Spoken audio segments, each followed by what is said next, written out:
আলাইকুম সম্মানিত মেহমান, আপনার নিকট জানতে চাচ্ছি যে বর্তমানে বাংলাদেশে যে সকল রাজনৈতিক দলগুলি প্রচলিত ধারায় রাজনীতি করেন, এরা কি মূলত ইসলামী নিয়মকানুন মেনে বা ইসলাম প্রতিষ্ঠা হোক এটা কি বিশ্বাস করে রাজনীতি করেন, নাকি শুধু ইসলামী দলগুলি ইসলামের পক্ষে বা ইসলামী বিধান প্রতিষ্ঠার রাজনীতি করেন? এদের মধ্যে পার্থক্য কি?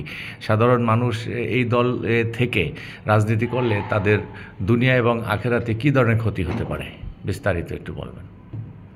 আলহামদুলিল্লাহ, আপনি সালাম দিয়েছেন আমাকে, সালামের জবাব দিয়ে ওয়ালাইকুম আসসালাম রহমতুল্লাহ।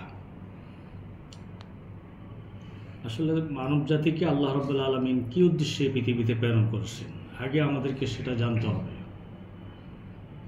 মানুষকে শুধু আল্লাহ ইবাদতের জন্য সৃষ্টি করেন নাই, যদিও আল্লাহ কোরআনে বলছে ওমা খালাকতুল জিন্না ওয়াল ইনসা ইল্লা লিয়াবুদুন, আমি জিন এবং মানুষকে আমার ইবাদতের জন্য সৃষ্টি করেছি। কিন্তু মানুষ সৃষ্টির আগেই আল্লাহ রাব্বুল আলামিন ফেরেশতাদের ডেকে ফেরেশতাদের থেকে আল্লাহ রাব্বুল আলামিন মতামত যাচাই করেছেন যে ইন্নী জাইলুন ফিল আরদি খলিফা, পৃথিবীতে আমি আমার প্রতিনিধি সৃষ্টি করতে চাই। তো এখানে ফেরেশতারা আল্লাহর সাথে প্রথমে দ্বিমত পোষণ করলেও আল্লাহ রাব্বুল আলামিন বলেছেন যে ইন্নী আলামু মা লা তা'লামুন, আমি যাহা জানি তোমরা তা জানো না। তার মানে আল্লাহর ইবাদত করার জন্য আল্লাহ রাব্বুল আলামিনের অসংখ্য সৃষ্টি, আল্লাহর এই মহাবিশ্বে যত সৃষ্টি করেছেন সকলেই আল্লাহর ইবাদতে লিপ্ত, সার্বক্ষণিক আল্লাহর সিজদা অবনত, সার্বক্ষণিক আল্লাহর তাসবিহ, আল্লাহর জিকিরে লিপ্ত। সুতরাং নতুন করে কোনো জাতিকে আল্লাহর ইবাদতের জন্য শুধু সৃষ্টি করার আল্লাহর কোনো প্রয়োজন ছিল না।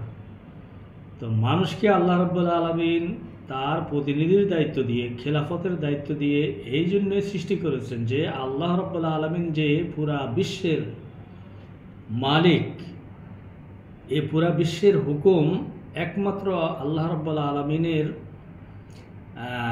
হুকুমে চলবে, তারই দেওয়া জীবন ব্যবস্থার আলোকে পরিচালিত হবে। এটা আল্লাহ রাব্বুল আলামিন মানুষের মাধ্যমে পৃথিবীতে প্রতিষ্ঠার জন্যই মানুষকে তার প্রতিনিধির দায়িত্ব দিয়ে, খেলাফতের দায়িত্ব দিয়ে সৃষ্টি করেছে। কোরআনে অন্য জায়গায় আল্লাহ রাব্বুল আলামিন বলেছেন ওয়াল্লাযী জাআলা লাকুম খালাইফা ফিল আরদ, তিনি সেই সত্তা যিনি তোমাদেরকে জমিনে তার প্রতিনিধির দায়িত্ব দিয়ে সৃষ্টি করেছেন। তো প্রতিনিধি এটা তো বাংলা শব্দ, আরবিতে হলো খলিফা, ইংরেজিতে হলো রিপ্রেজেন্টেটিভ। তো মানুষ আল্লাহর পক্ষ থেকে আল্লাহ রাব্বুল আলামিন মানুষের উপরে যে বিধান দিয়েছেন, যে জীবন ব্যবস্থা দিয়েছেন, সে জীবন ব্যবস্থার আলোকে নিজেরা চলবে এবং শুধু নিজেরাও চলবে না, এই জীবন ব্যবস্থাকে পৃথিবীর মধ্যে প্রতিষ্ঠিত করবেন, এটাকে কায়েম করবেন। এটাকে বলা হয় একামতে দিন। আর একামতে দিনের যে কাজ, এই কাজটাই আসলে যুগে যুগে আম্বিয়া আলাইহিস সালামগণ করেছেন। তো আমাদের নবী, শেষ নবী হযরত মুহাম্মদ সাল্লাল্লাহু আলাইহি সাল্লামের পরে আর কোনো নবী আসবেন না। এই নবীওয়ালা কাজ বা একামতে দিনের এই কাজটা শেষ নবী উম্মতদের উপর আল্লাহ রাব্বুল আলামিন অর্পণ করেছেন। এই জন্য আল্লাহ রাসূল বলেছেন যে আল উলামা ওয়ারাসাতুল আম্বিয়া, যারা জ্ঞানবান লোক তারাই হলো আম্বিয়াদের অনুসারী। তো কিয়ামত পর্যন্ত এই নবীওয়ালা কাজ শেষ জামানার নবীর উম্মত হিসেবে এটা আমাদের উপরে অর্পিত হয়েছে। এখন একামতে দিনের কাজের বিষয়ে এটা আমাদের একটু পরিষ্কারভাবে আমাদের জানা দরকার। আল্লাহ রাব্বুল আলামিন কোনো জাতির জন্যই কোনো দিন ছাড়া, কোনো জীবন ব্যবস্থা ছাড়া এমনি আল্লাহ রাব্বুল আলামিন সৃষ্টি করেন নাই। একটা পিপিলিকা থেকে আরম্ভ করে আল্লাহর যতগুলো সৃষ্টি আছে সকল সৃষ্টির জন্য আল্লাহ রাব্বুল আলামিন একটা জীবন ব্যবস্থা দিয়েছেন, একটা দিন দিয়েছেন। তো আমাদের মানব জাতির জন্য আল্লাহ রাব্বুল আলামিন যে দিন দিয়েছেন সেটা হলো ইসলাম। তো ইসলাম মূলত নিছক কোনো ধর্ম না, ইসলাম হলো একটা জীবন ব্যবস্থা। জীবন ব্যবস্থা কাকে বলে? জীবন ব্যবস্থা ওই ব্যবস্থাকে বলে যে ব্যবস্থা দিয়ে জীবন পরিচালিত হয়। একজন মানুষের ব্যক্তিগত একটা জীবন আছে, তার পারিবারিক একটা জীবন আছে, তার সামাজিক একটা জীবন আছে, তার রাষ্ট্রীয় একটা জীবন আছে, তার আন্তর্জাতিক একটা জীবন আছে। এক কথায় বলতে গেলে মানুষের জীবনের প্রতিটা পরতে পরতে, প্রতিটা আঁকে বাঁকে মানুষ যে কাজ করে, যেই পদ্ধতিতে, যে সিস্টেমে তার লেনদেন, তার কথাবার্তা, তার আচার আচরণ, তার ব্যবসা বাণিজ্য, তার ব্যাংক, বিমা, অর্থনীতি, সমাজনীতি, রাজনীতি, এগুলো যে সিস্টেমে পরিচালিত হবে সেটাই হচ্ছে জীবন ব্যবস্থা। এখন আল্লাহ রাব্বুল আলামিন আমাদের জন্য জীবন ব্যবস্থা দিয়েছেন, সেই জীবন ব্যবস্থা হলো ইসলাম।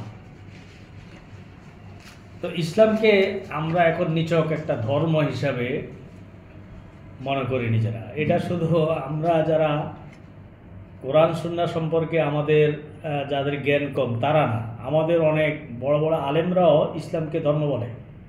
এটা খুবই দুঃখজনক বিষয়। ইসলাম নিছক কোনো ধর্ম না, এবং কোরআন হাদিসের কোথাও ইসলাম ধর্ম এটা উল্লেখ নাই। ইসলামকে আল্লাহ রাব্বুল আলামিন দ্বীন হিসেবে উল্লেখ করেছেন। যেমন আল্লাহ রাব্বুল আলামিন বলেছেন, ইন্না দ্বীনা ইনদাল্লাহিল ইসলাম, তোমাদের জন্য আমার পক্ষ থেকে একমাত্র জীবন ব্যবস্থাই হলো ইসলাম। তো আমাদের জন্য আল্লাহ রাব্বুল আলামিন ইসলামকে একমাত্র জীবন ব্যবস্থা হিসেবে মনোনীত করেছেন এবং বলেছেন যে অমাইয়াবতাগি গায়রাল ইসলাম আদিনান ফালা ইউকবালা মিনহু, ইসলাম ছাড়া কোনো গায়ের দিন, গায়ের কোনো জীবন ব্যবস্থা এটা আমার কাছে গ্রহণযোগ্য হবে না।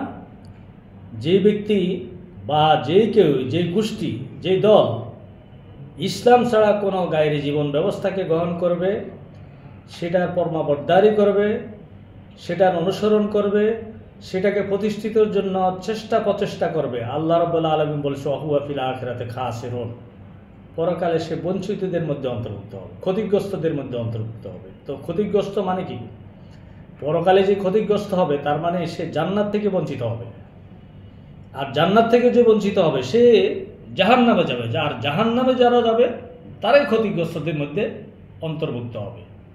আপনার কাছে জানতে চাই মোহতারাম, তো এই বাংলাদেশে আওয়ামী লীগ, বিএনপি, জাসদ, বাসদ এবং ওয়ার্কার্স পার্টি সহ যারা রাজনীতি করেন, এদের প্রত্যেকেরই একটা ইজম বা মতবাদ আছে, বা মতভেদ নিয়ে তারা তাদের একটা ইজম তারা প্রতিষ্ঠা করতে চায়। এদের সম্পর্কে আপনার ধারণা কি? তারা কে কি চাচ্ছেন? হ্যাঁ, আমার কথার ধারাবাহিকতার মধ্যেই আপনার এই প্রশ্ন এসে যাবে। যে কথা আমি শুরু করছি, আমি এটা মাধ্যমে আপনার এই প্রশ্নের উত্তরও আমি দিয়ে দিচ্ছি। তো যেহেতু আল্লাহ রাব্বুল আলামিন ইসলাম ছাড়া কোনো মতবাদ, কোনো জীবন ব্যবস্থা আল্লাহর কাছে গ্রহণযোগ্য না, একমাত্র জীবন ব্যবস্থা আল্লাহর কাছে গ্রহণযোগ্য জীবন ব্যবস্থাই হলো ইসলাম। এটা শুধু আল্লাহ রাব্বুল আলামিন তো কোরআনে বলছে, কোরআনের ব্যাখ্যা তো হলো আমার রাসূলকে আমাদের শিক্ষক হিসাবে, আমাদের গাইড হিসাবে আল্লাহ রাব্বুল আলামিন আল্লাহ রাসূলকে প্রেরণ করেছেন। আর রাসূল সাল্লাল্লাহু আলাইহি সাল্লামই হলো আমাদের একমাত্র আদর্শ, অনুকরণীয় আদর্শ। রাসূল ছাড়া আর কোনো আদর্শ, আর কোনো অনুকরণীয় ব্যক্তিত্ব কোনো মুসলমানের জন্য নাই।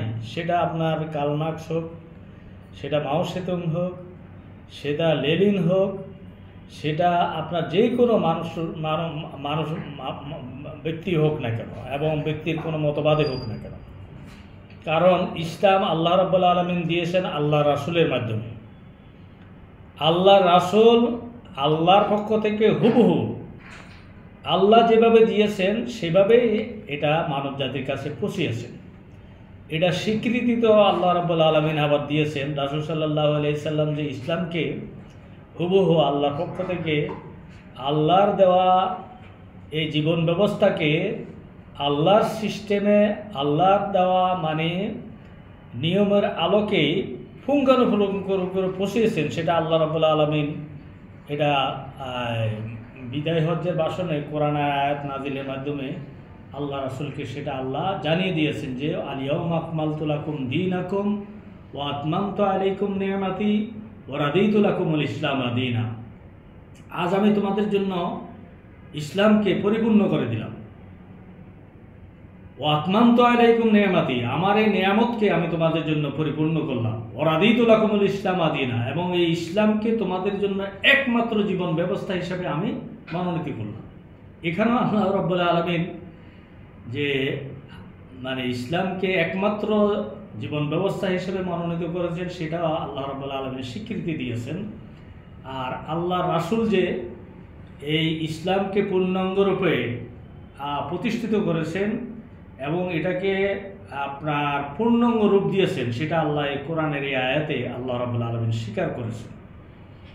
তো এখানে আল্লাহ রাসূল বলেছেন যে ওমান দা বিদাল জাহিলিয়াতে ফাহুয়া মিন জয়শি জাহান্নাম, যে ব্যক্তি ইসলাম ছাড়া অন্য কোনো জাহেলি কোনো মতবাদের দিকে, জাহেলি বলতে ইসলাম ছাড়া যে কোনো মতবাদে হোক না কেন সেটাকে জাহেলি মতবাদ বলা হয়েছে। সেটা কমিউনিজম হোক বা ধর্মনিরপেক্ষতাবাদ হোক, সেটা সোশ্যালিজম বা সমাজতান্ত্রিক মতবাদ হোক, সেটা কমিউনিজম বা নাস্তিকতাবাদী মতবাদ হোক, সেটা ন্যাশনালিজম বা জাতীয়তাবাদী মতবাদ হোক,